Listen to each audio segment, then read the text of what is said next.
মুরলির তারিখ ২রা জুন ২০২৫। মুরলির শিরোনাম স্মরণে থাকো, তাহলে দূরে থেকেও বাবার সাথেই থাকবে। স্মরণে থাকলে বাবার সাথে থাকারও অনুভব হয় আর বিকর্ম বিনাশ হয়। প্রশ্ন: দূরদেশী বাবা বাচ্চাদেরকে দূরদর্শী বানানোর জন্য কোন জ্ঞান প্রদান করছেন?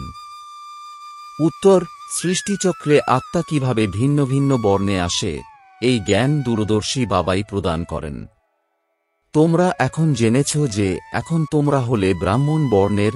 ইতিপূর্বে যখন তোমাদের কাছে এই জ্ঞান ছিল না তখন তোমরা শূদ্র বর্ণের ছিলে, তারও পূর্বে বৈশ্য বর্ণের ছিলে।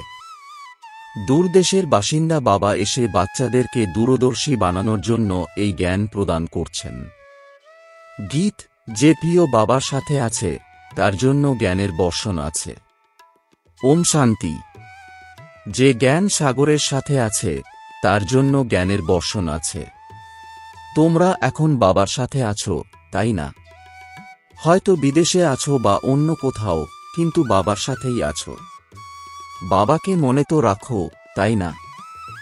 যে বাচ্চারা বাবাকে স্মরণ করে তারা সর্বদা বাবার সাথেই থাকে। যোগযুক্ত হয়ে থাকার কারণে বাবার সাথেও থাকে, আবার বিকর্ম বিনাশ হয়। তারপর শুরু হয় বিকর্মাজিত সম্বত। পুনরায় যখন রাবণ রাজ্য শুরু হয় তখন বলা হয় রাজা বিক্রমের সম্বত। তিনিই বিকর্মাজিত ছিলেন, আবার দাপর যুগ থেকে তিনিই বিক্রমী হয়ে যান। এখন তোমরা বিকর্মাজিত তৈরি হচ্ছ, পুনরায় তোমরাও বিক্রমী হয়ে যাবে। এই সময় সবাই অতি বিক্রমী হয়ে গেছে। কারোরই নিজের ধর্ম সম্বন্ধে কিছুই জানা নেই। আজ বাবা তোমাদেরকে একটি ছোট প্রশ্ন জিজ্ঞাসা করছেন। সত্যযুগে দেবতাদের এই জ্ঞান থাকে কি যে তারা হল আদি সনাতন দেবী দেবতা ধর্মের? যেরকম তোমরা নিজেদের পরিচয় দিয়ে বলো যে আমি হলাম হিন্দু ধর্মের, কেউ বলে আমি খ্রিস্টান ধর্মের, সেই রকম সেখানে দেবতারা নিজেদেরকে দেবী দেবতার ধর্মের মনে করবে। ভাবনা চিন্তা করবার মতো বিষয়, তাই না? সেখানে দ্বিতীয় আর কোনো ধর্ম তো নেই যে পরিচয় দেওয়ার জন্য বলবে আমি হলাম অমুক ধর্মের। এখানে অনেক ধর্ম আছে, তাই পরিচয় দেওয়ার জন্য আলাদা আলাদা নাম রেখে দিয়েছে। সেখানে তো হলোই এক ধর্ম, এই জন্য বলার দরকার পড়ে না যে আমি এই ধর্মের। তাদের এটাও জানা নেই যে ধর্ম বলে কিছু হয়, তাদেরই তো হলো রাজত্ব। এখন তোমরা জানো যে আমরাই হলাম আদি সনাতন দেবী দেবতার ধর্মের। দেবী দেবতা আর অন্য কাউকে বলা যায় না। পতিত হওয়ার কারণে নিজেদেরকে দেবতা বলতে পারে না, পবিত্রকেই দেবতা বলা যায়। সেখানে তো এরকম কোনো কথা হবে না, কারো সাথে তুলনাও করা হয় না। এখন তোমরা সঙ্গম যুগে আছো। তোমরা জেনে গেছো যে আদি সনাতন দেবী দেবতা ধর্ম পুনরায় স্থাপন হচ্ছে। সেখানে তো কোনো ধর্মের কথা নেই, সেখানে তো হলোই এক ধর্ম। এটাও বাচ্চাদেরকে বোঝানো হয়েছে। তারা যে বলে মহাপ্রলয় হবে অর্থাৎ কিছুই থাকবে না, এটাও মিথ্যা হয়ে যায়। বাবা বসে বোঝাচ্ছেন সত্য কোনটি। শাস্ত্রে তো দেখিয়ে দিয়েছে যে চারিদিক জলমগ্ন হয়ে যাবে। বাবা বোঝাচ্ছেন যে এক ভারত ছাড়া বাকি সব জলমগ্ন হয়ে যাবে। সত্যযুগে এত বড় সৃষ্টি থেকে কি হবে? এক ভারতের মধ্যেই দেখো কত গ্রাম আছে। প্রথমে জঙ্গলে ভরা থাকে, তারপর আস্তে আস্তে বস্তি বৃদ্ধি হয়। সেখানে তো কেবল তোমরাই আদি সনাতন ধর্মেরই হয়ে থাকবে। এই সমস্ত কথা তোমাদের ব্রাহ্মণদের বুদ্ধিতে বাবা ধারণা করাচ্ছেন। এখন তোমরা জেনে গেছে যে উঁচুর থেকেও উঁচু শিব বাবাকে। তাকে কেন পূজা করা হয়? আকন্দ, ধুতুরা ইত্যাদি ফুল কেন তাকে অর্পণ করা হয়? তিনি তো হলেন নিরাকার, তাই না? ভক্তি মার্গে তো বলে দেয় যে ভগবান হল নামরূপ থেকে পৃথক, কিন্তু নামরূপ থেকে পৃথক কোন জিনিস হয় না। তাহলে কার উদ্দেশ্যে এই ফুল আদি অর্পণ করে? প্রথম প্রথম পূজা তো তাঁরই হয়। মন্দিরও তাঁর তৈরি হয়, কেননা ভারতের এবং অন্যান্য সমগ্র দুনিয়ার বাচ্চাদেরকে বাবাই সেবা করেন। মানুষদেরকেই সেবা করা যায়, তাই না? এই সময় তোমরা নিজেদেরকে দেবী দেবতা ধর্মের বলতে পারো না। তোমাদের এটা জানাও ছিল না যে আমরাই দেবী দেবতার ধর্মের ছিলাম, পুনরায় এখন সেই ধর্মের হচ্ছি। এখন বাবা বোঝাচ্ছেন তো বুঝতে হবে, এই জ্ঞান এক বাবা ছাড়া আর কেউ দিতে পারেন না। তাকেই বলা হয় জ্ঞানের সাগর, নলেজ ফুল। দেওয়া হয় যে রচয়িতা আর রচনাকে ঋষি মুনি আদি কেউই জানেন না। নেতি নেতি বলে দেন। যেরকম ছোট বাচ্চাদের মধ্যে কোনো জ্ঞান থাকে কি, ধীরে ধীরে যখন বড় হয় তখন তাদের বুদ্ধিও খুলতে থাকে। বুদ্ধিতে আসতে থাকে যে বিদেশ কোথায়, এটা কোথায়। বাচ্চারা তোমরাও প্রথমে এই অসীম জগতের জ্ঞানের কিছুই জানতে না। এটাও বলেছ যে আমরা যদিও শাস্ত্র আদি অনেক পড়েছিলাম কিন্তু কিছুই বুঝতে পারিনি। মানুষই এই ড্রামাতে অ্যাক্টর থাকে, তাই না? সমস্ত খেলা দুটি কথার উপর ভিত্তি করে রচিত। ভারতের পরাজয় আর ভারতের জয়। ভারতে সত্যযুগ আদির সময় পবিত্র ধর্ম ছিল, আর এখন হল অপবিত্র ধর্ম। অপবিত্রতার কারণে নিজেদেরকে দেবতা বলতে পারে না, তবুও শ্রী শ্রী নাম রেখে দেয়। কিন্তু শ্রী কথার অর্থ হল শ্রেষ্ঠ। শ্রেষ্ঠ বলাই যায় দেবতাদেরকে। শ্রীমৎ ভগবানুবাচ বলা হয়, তাই না? এখন শ্রী তবে কে হলেন? যে বাবার কাছ থেকে শুনে তোমরা শ্রী তৈরি হচ্ছে, নাকি যে নিজেকে শ্রী শ্রী বলে পরিচয় দিচ্ছে? বাবার কর্তব্য অনুসারে যে নাম দেওয়া হয়েছে সেটাও নিজেদের উপর রেখে দিয়েছে। এটাই হল সত্য ঘটনা। তবুও বাবা বলছেন যে বাচ্চারা এক বাবাকে স্মরণ করতে থাকো। এটাই হল বশীকরণ মন্ত্র। তোমরাই রাবণের উপর জয় প্রাপ্ত করে জগৎজিৎ তৈরি হচ্ছে। প্রতি মুহূর্তে নিজেদেরকে আত্মা মনে করো। এই শরীর তো এখানকার 5 তত্ত্ব দিয়ে তৈরি। তৈরি হবে, আবার বিনাশ হবে, পুনরায় তৈরি হবে।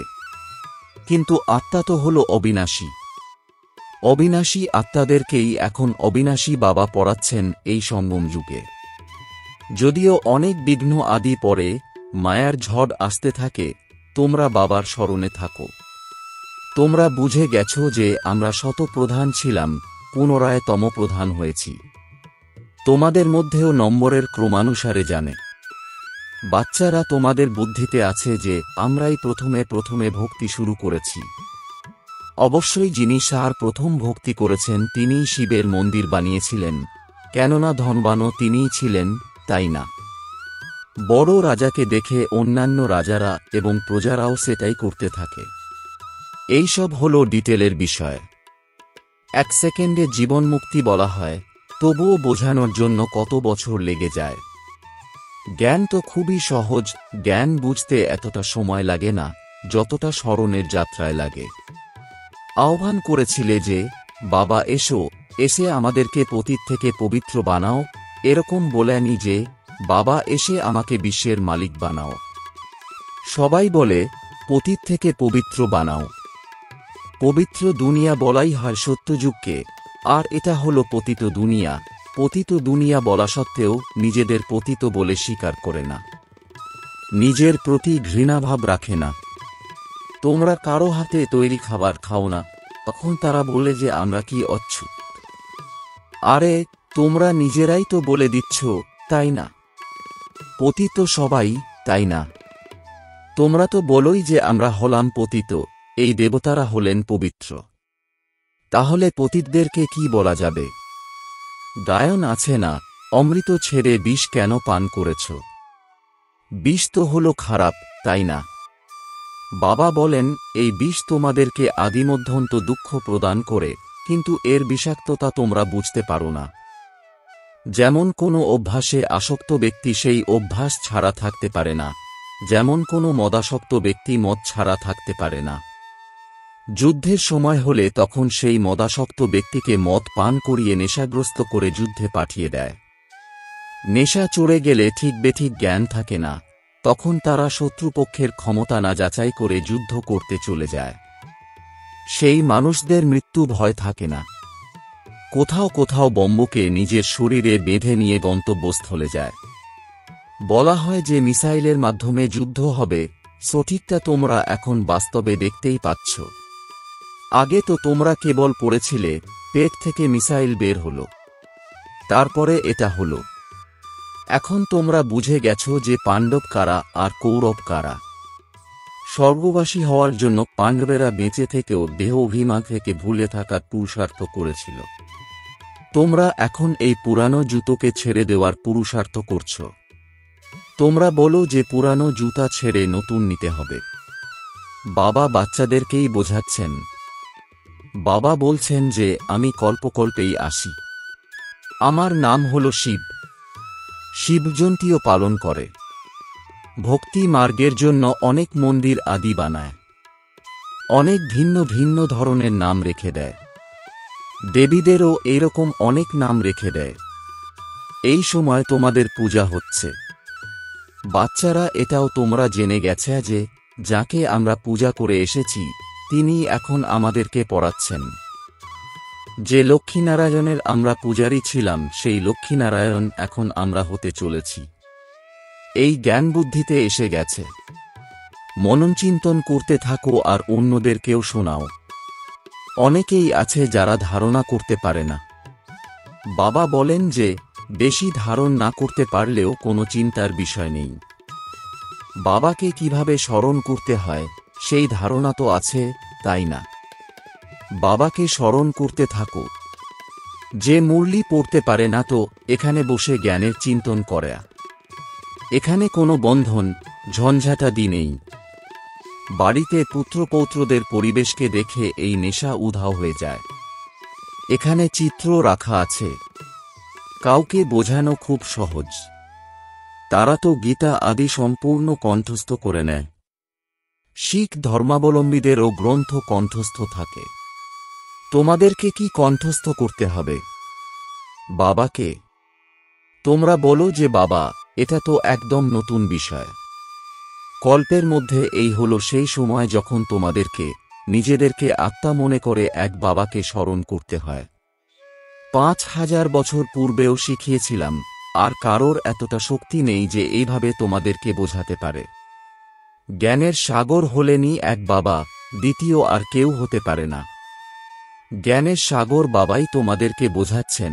আজকাল তো এরকম অনেক বেরিয়ে আসে যে বলে যে আমি অবতার নিয়েছি, এই জন্য সত্যের স্থাপনা করতে অনেক বিঘ্ন পড়ে যায়। কিন্তু এটাও গাওয়া হয় যে সত্যের নৌকা হেলবে, দুলবে কিন্তু ডুববে না। বাচ্চারা, এখন তোমরা বাবার কাছে এসেছ, তাই তোমাদের মধ্যে এখন হৃদয় থেকে অনেক খুশি থাকা দরকার। আগে যখন তীর্থযাত্রা করতে যেতে তখন কিরকম মনে হতো? এখন বাড়িঘর ছেড়ে যখন এখানে আসো তখন কি চিন্তা চলে? আমরা বাপদাদার কাছে যাচ্ছি। বাবা এটাও বুঝিয়েছেন যে আমাকে কেবল শিব বাবাই বলা হয়, আর আমি যার মধ্যে প্রবেশ করি তিনি হলেন ব্রহ্মা। বংশতালিকা হয়, তাই না? সবার প্রথমে ব্রাহ্মণদের বংশতালিকা করা হয়, তারপর দেবতাদের বংশোল্টিকা হয়ে যায়। এখন দূরদেশী বাবা বাচ্চাদেরকে দূরদর্শী বানাচ্ছেন। তোমরা জেনেছ যে আত্মা কিভাবে সমগ্র চক্রে ভিন্ন ভিন্ন বর্ণে আসে, এই জ্ঞান দূরদর্শী বাবাই প্রদান করেন। তোমরা বিচার করবে যে এখন আমরা ব্রাহ্মণ বর্ণের হয়েছি, এর পূর্বে যখন আমাদের জ্ঞান ছিল না তখন আমরা শূদ্র বর্ণের ছিলাম। ইনি অর্থাৎ ব্রহ্মা বাবা হলেন আমাদের গ্রেট গ্রেট গ্র্যান্ডফাদার। গ্রেট শূদ্র, গ্রেট বৈশ্য, গ্রেট ক্ষত্রিয়, তারও পূর্বে গ্রেট ব্রাহ্মণ ছিলাম। এখন এই সমস্ত কথা এক বাবার ছাড়া আর কেউই বোঝাতে পারে না। এই জ্ঞানকে বলা হয় দূরদর্শী জ্ঞান।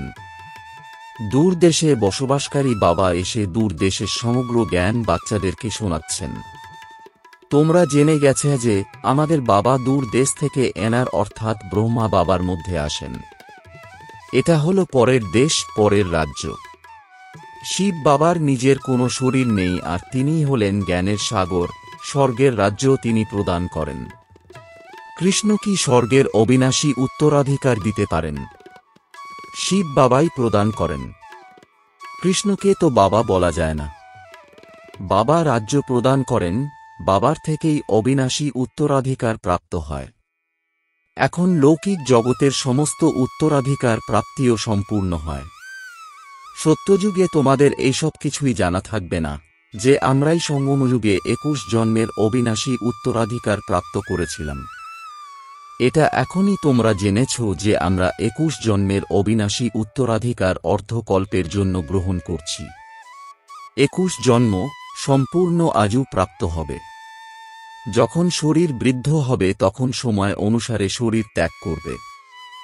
যেরকম সাপ পুরানো খোলস ছেড়ে নতুন গ্রহণ করে, আমাদের এখন অভিনয় করতে করতে এই শরীর রূপী বস্ত্র পুরানো হয়ে গেছে। তোমরাই হলে সত্যিকারের ব্রাহ্মণ। তোমাদেরকেই ভ্রমরী বলা হয়। তোমরাই কীটদেরকে নিজের সমান ব্রাহ্মণ বানাও। তোমাদেরকেই বলা যায় যে কীটদেরকে নিয়ে এসে বসে ভূঁ ভূঁ করে অর্থাৎ জ্ঞানের গুঞ্জন করতে থাকো। ভ্রমরীরাও ভূঁ ভূঁ করতে থাকে। তারপর কোনো কোনো কীটের তো ডানা জন্মায়, আবার কেউ কেউ তো মরেও যায়। এইসব কিছুর উদাহরণ হলো এখনকার। তোমরা হলে বাবার অতি প্রিয় বাচ্চা। বাচ্চাদেরকে চোখের মণিও বলা হয়। বাবা বলেন যে তোমরা হলে নয়নের মণি। তোমাদেরকে নিজের বানিয়েছি তো তোমরাও আমার হয়ে গেছ, তাই না? এইরকম বাবাকে যত স্মরণ করবে ততই তোমাদের পাপ বিনাশ হয়ে যাবে। আর অন্য কোনো দেহধারীকে স্মরণ করলে পাপ বিনাশ হবে না।